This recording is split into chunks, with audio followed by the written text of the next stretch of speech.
行公義，好憐憫，揭盡教會醜聞。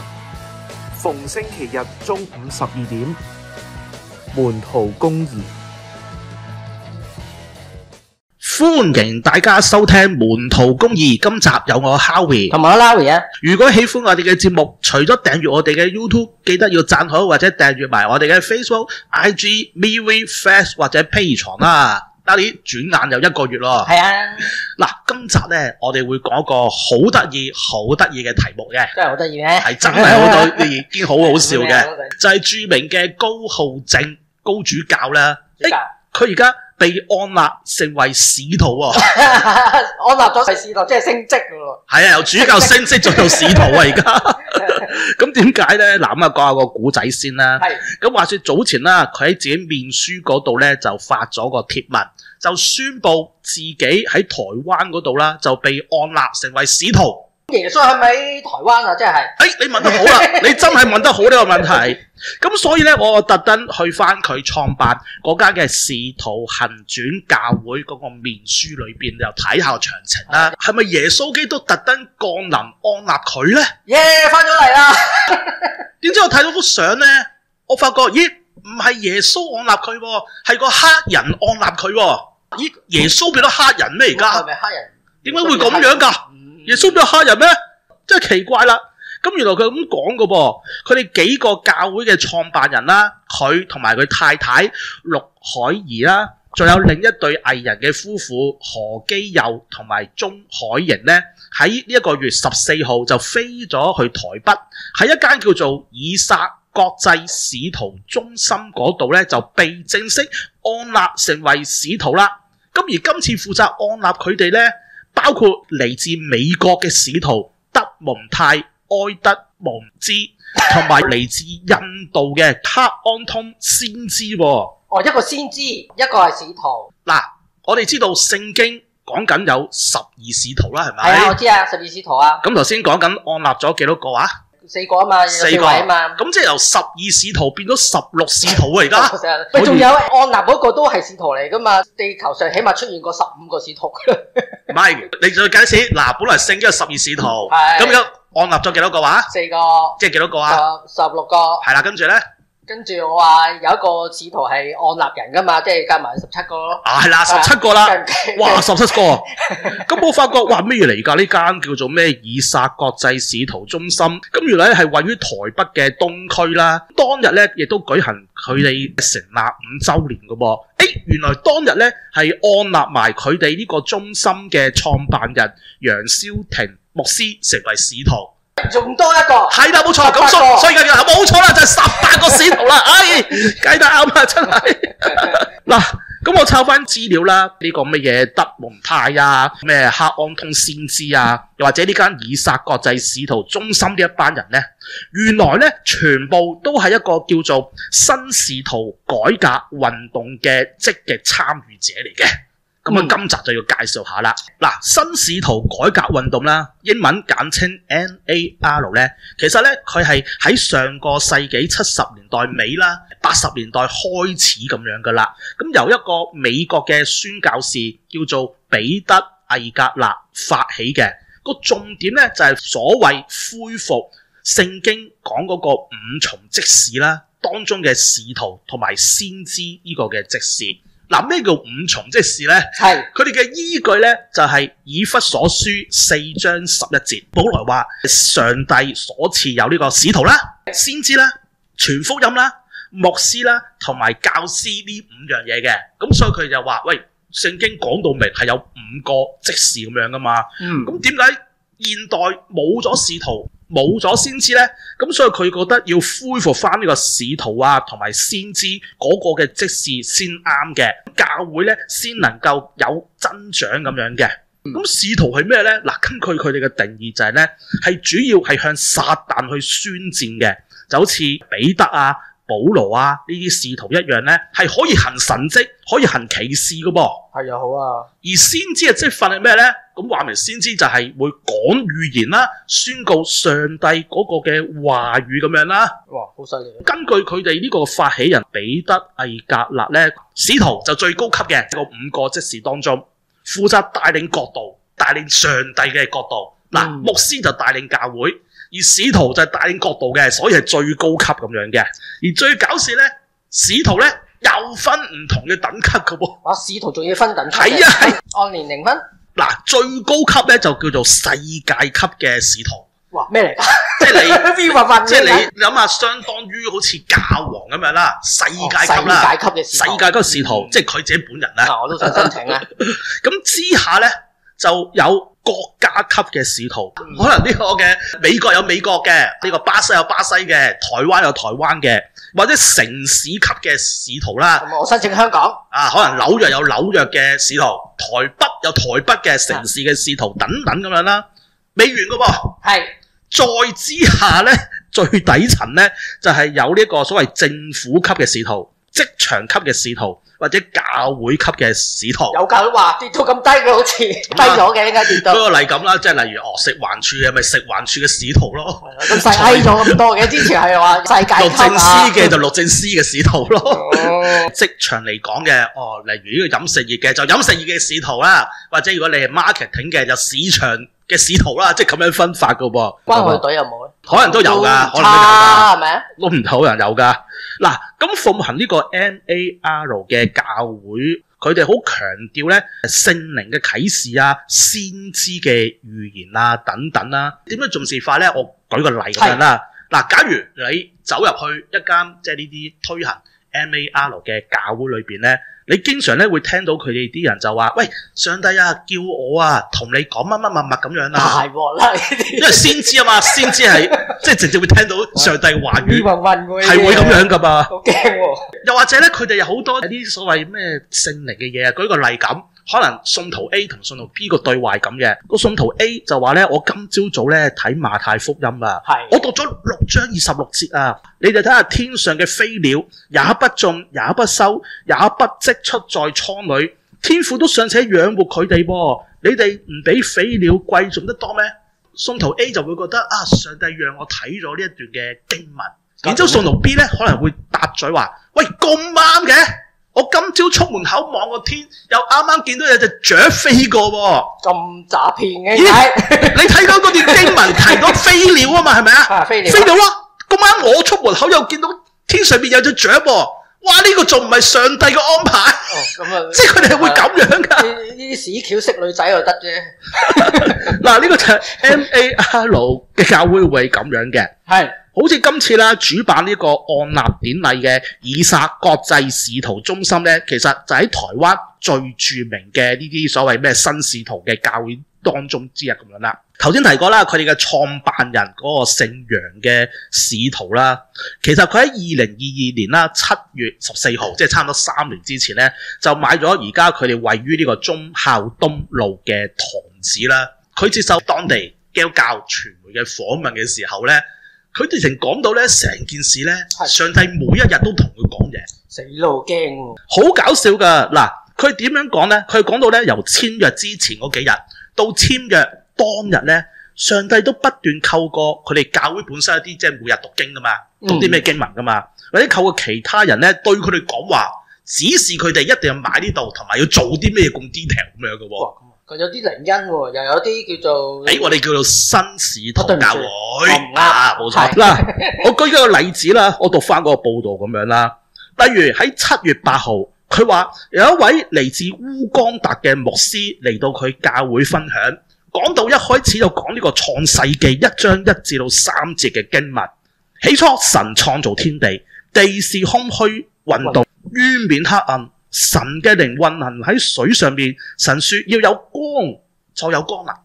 咁然之後咧，呢位姓楊嘅使徒就解讀，係啦，上帝就係藉住呢位烏干達嘅牧師，透過呢段經文指示我一定要買呢個地方。你知點解啊？真係哇，諗唔掂喎！佢嘅解讀就係話咧，光啊嘛，係咪？光啊！而佢哋要買嘅呢個地方係乜嘢啊？有個光字。唔係，本身係個廢墟嚟嘅，廢墟嚟嘅真係，所以咪好黑暗咯。係噃，嗱，上帝嘅光咧係會照耀黑暗嘅地方，所以買咗廢墟。冇錯啦。咁而佢哋呢個台北嘅東區咧，咁啱咧又係啲好混亂啊、三教九流嘅地方。咁佢會覺得嗱冇錯啦，喂創世紀1章1至3節講光啊嘛，要照入黑暗啊嘛，咁啱啦，呢個地方就係成個台北最黑暗，所以嘅廢墟，咁咪啱啦，神要靠我哋將呢個光照呢個黑暗，所以就要擺喺呢個地方啦。如果睇到嗰段聖經係耶穌釘十字架，咪舐嘢？係好舐嘢㗎，真係係非常之舐嘢㗎。未完。嗱，跟住咧佢就繼續話啦，去到7月10號嘅時候咧。佢哋當日教會嘅讀經係讀乜嘢？係讀呢個民數記嘅32章24節。如今你們可以為孩童建城，為羊群築圈，但你哋口所講出嚟嘅嘢就必須實踐。咁你覺得上帝藉住呢段經文要佢哋做啲乜嘢啊？養牧咯，做農夫啊？唔係。所以你唔能夠做使徒啊！你冇佢哋咁嘅我仲神想申請添啊！你冇申請啊！佢哋真係犀利啦！佢哋解讀呢啲經文咧，覺得上帝就係要我哋發展兒童嘅事工。兒童事工，喂，講到明啊嘛，你哋可以為兒童建城啊嘛，提及兒童喎，係咪啊？咁所以佢哋做咗咩決定咧？佢哋就係租埋2樓，專門做呢個兒童事工嘅。咁樣啊！哇，真係犀利喎，厲害喎！嗰真係嗱，即係呢啲所謂咩新使徒嘅咩運動教會咧，即係咁樣噶，即係佢睇住聖經，覺得啊，上帝同佢講呢啲嘢，跟住佢就做噶啦。嗱，咁其實咧呢個所謂 MAR 嘅運動啦，喺北美啦、南美、非洲、歐洲發展得好快嘅。如果亞洲嚟講咧，主要就喺台灣咁樣啦。咁雖然講緊啦，全球嘅基督教講緊福音派啦，即係其實普遍咧都係開始萎縮噶啦，好似香港咁啦，我哋都知道教會個人數不斷下降啦，喺呢10年裏邊啦。但唯獨推行呢一啲 MAR 嘅教會咧，增長咧就非常之迅速。其中一個主要嘅原因就係話咧。學你話齋好多 V 運嘅嘢啊嘛，係啊 V 運啊，咪多咗咁多人。哇！你教會有使徒噶，哇！你教會有先知噶，仲成日講預言噶，咁啲人有興趣噶嘛。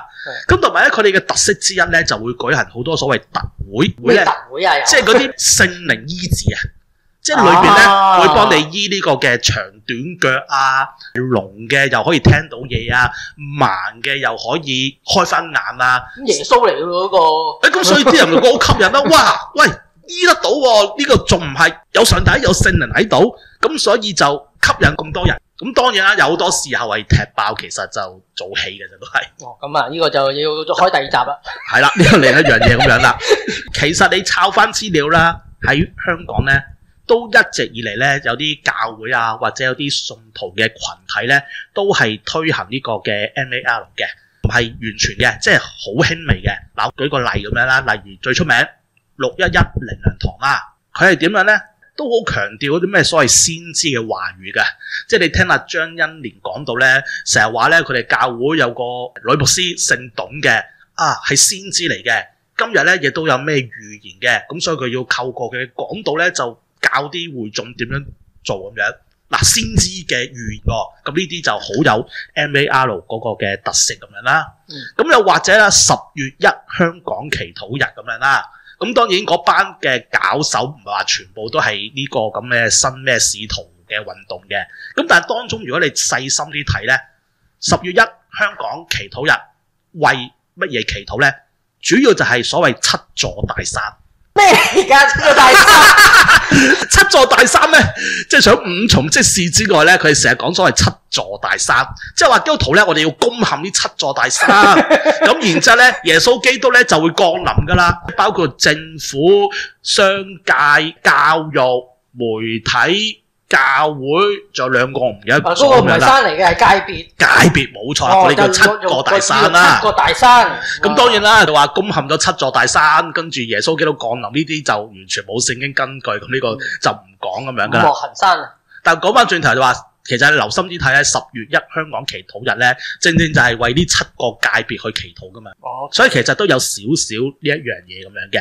咁但其實咁多年以嚟啦，打正旗號話我哋使徒啊，我哋先知嘅喺香港嘅教會咧，就真係冇乜咁樣噶啦。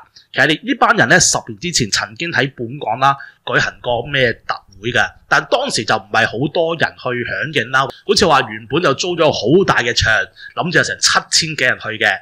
最尾得1000人，最尾得1000人。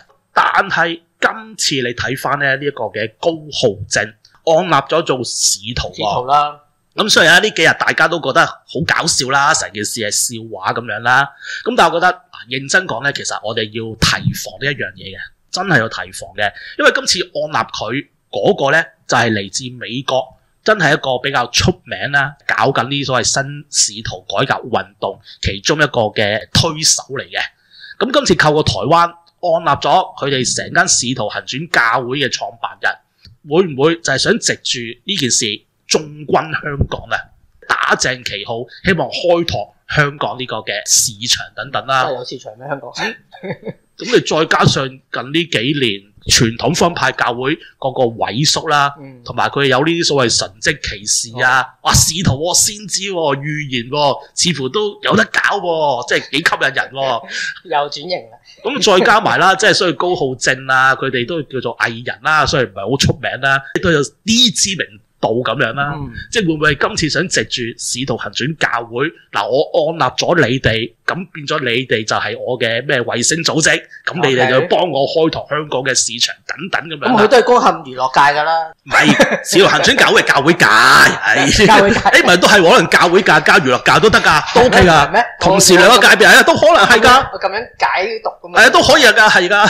咁所以會唔會有機會今次就係佢哋想打開香港呢個嘅市場啦，真係落地生根啊等等。咁其實咧對比10年之前咧，當時香港嘅基督教啦都會提醒啲信徒要小心呢一樣嘢等等啦。咁但係其實你睇翻呢10年啦，即係而家間教會一係就執笠，一係就結業，一係就啲人就移民晒。正所謂自身難保，能夠好似10年之前咧咁警醒啲信徒咧，我都有少少保留啊，真係。咁所以其實呢個係一個好大嘅題目，我哋值得跟進落去咯。到第2集。係啦，我諗我日後會繼續講呢一樣嘢，即係等大家要注意咁樣。好啦，咁啊，今集就到此為止。最後咧，我哋有啲台務報告嘅。首先多謝節目贊助啊，包括阿俊、葉朗、Phoebe Lau、Leo Kok、Ken Wen Lee、費明路同埋 Irene Sing 就多謝晒嘅。多謝晒。門徒小隊下個月12號星期六咧，我哋會喺炮台山集合咧，就去探路宿者噶啦。如果你哋有興趣，都可以參加嘅。報名咧就可以喺 Facebook、IG、VV、Flash 報名嘅。好嗱，另外咧，我哋而家開咗個新嘅 Flash 同埋 Facebook 啦。因為舊嘅 Flash 同埋 Facebook 因為呢個重蹈為理啊嗰啲性侵案就被投訴，咁所以就被 Meta 就 ban 咗。咁重新開嘅呢兩個新嘅專頁咧，暫時咧嗰個 follower 咧都好少啊，咁所以希望大家幫幫手啦。聽完個節目之後咧，撳個 like 或者 follow， 等我哋有翻增長咁樣啦。如果你一聽到咧，就即刻做就最好啦，即刻撳個 Facebook 俾個 like 我哋。好啦，咁啊，今集就到此為止。咁最後咧，我哋一齊結束祈禱。創造天地嘅上主，我哋見到咧喺末世嘅時候啦，有好多所謂假先知、假教師嘅興起，佢哋講嘅嘢咧完全係違背聖經，甚至咧會自封係上帝嗰個嘅代表，話自己係使徒啊、先知啊等等，去迷惑一啲人。求主你真係懲罰呢一班人，因為佢哋好明顯咧唔係由你而來嘅。佢哋所講嘅嘢都係虛妄，都係大話，亦都求主去看顧我哋門徒媒體同埋門徒事工，我哋好大嘅缺乏，但係我哋都只能夠靠住你嘅恩典，有求主咧去看顧香港，因為我哋見到咧今日嘅社會啦，都有好大嘅壓迫，好多不公義嘅，我哋都係所謂敢怒而不敢言嘅，求主咧都懲罰嗰啲惡人。你嘅公義咧都能夠係審判同埋降臨。我哋簡單而不完全嘅禱告，奉靠主耶穌基督得勝名字而祈求，阿門。點解佢會喺度噶？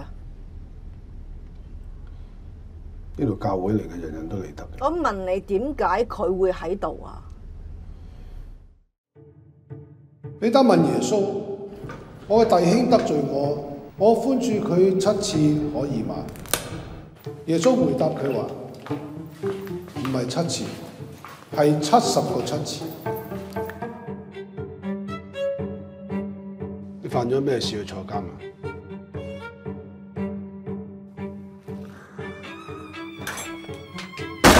我是在罪孽裏生的，我是在罪孽裏生的，從我母親懷胎的時候就有了罪。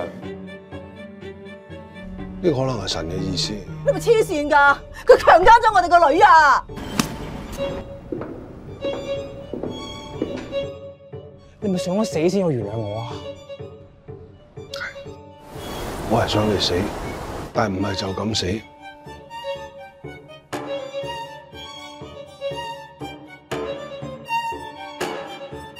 生活王國至尊會員計劃，會員年費499，迎新禮物3選1，你可以揀 T3 一盒、紅冬格艾利片，又或者黑冬格艾利片。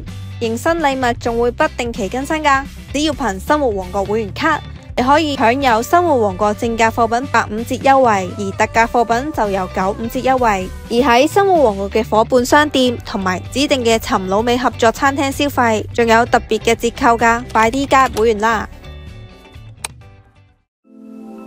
位於荔枝窩嘅陸續有來，為香港人提供一個洗滌身心靈嘅空間，提供各項活動，包括一拍兩食、生活體驗、生態導賞、耕田、自修、舞蹈、歷奇訓練、手作，歡迎團體或者機構租場舉辦退休會、工作坊，即刻打電話93353947查詢啦！撐起良心店鋪，門徒公義推出免費廣告計劃，歡迎所有良心店鋪參加，打破固定收費模式，由你自由捐款支持，掃描呢個 QR code， 立即登記啦！門徒頭條，每逢禮拜三黃昏6點直播，同大家直擊頭條新聞。門徒講野史，每一個月第一個禮拜六，同大家論盡基督教歷史、文獻、神學。請大家繼續支持門徒媒體，透過 PayMe、PayPal 轉數快課金俾我哋。